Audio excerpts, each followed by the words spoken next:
ঝিনাইদহে চলছে বিএনপির গণসমাবেশ।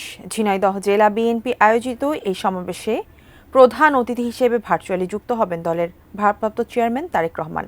এ ব্যাপারে বিস্তারিত জানাতে সেখান থেকে সরাসরি যুক্ত হচ্ছেন সহকর্মী মনিরুল ইসলাম মিন্টু। আজকের এই গণসমাবেশের কোনো নতুন উদ্দেশ্য রয়েছে কিনা, অথবা কি হতে পারে আজকের এই সমাবেশে? গণতান্ত্রিক আন্দোলন ছিল, সেই গণতান্ত্রিক আন্দোলনের সময় বিএনপি নেতা রাকিব এবং সাব্বির মারা যায়। তাদের হত্যার প্রতিবাদে এবং তাদের বিচারের দাবিতে এই আজকের এই ঝিনাইদহের গণসমাবেশ।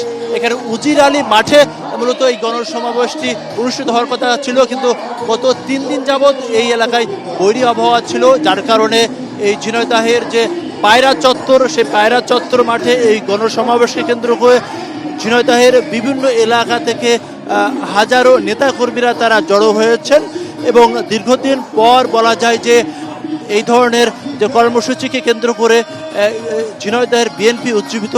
এখানে কেন্দ্র নেতারা এসেছেন এবং খুলনা বিভাগের যে নেতৃবৃন্দ তারা এখানে বক্তব্য রাখবেন।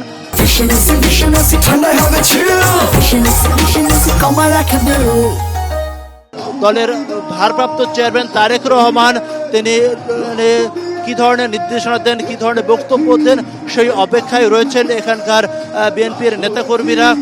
এছাড়া বিশেষ অতিথি হিসেবে বক্তব্য রাখবেন বিএনপির খুলনা বিভাগের ভারপ্রাপ্ত সাংগঠনিক সম্পাদক অনিন্দ ইসলাম অমিত, সহ সাংগঠনিক সম্পাদক জয়ন্ত কুমার কুণ্ডু, এছাড়া আজল বাড়ি হেলাল তিনি বক্তব্য দেবেন, আলিমুজ্জামান খান শিমুল তিনি বক্তব্য দেবেন এবং এই অনুষ্ঠানটি সভাপতিত্ব করবেন ঝিনাইদহ জেলা বিএনপির সভাপতি অ্যাডভোকেট এম এ মজিদ।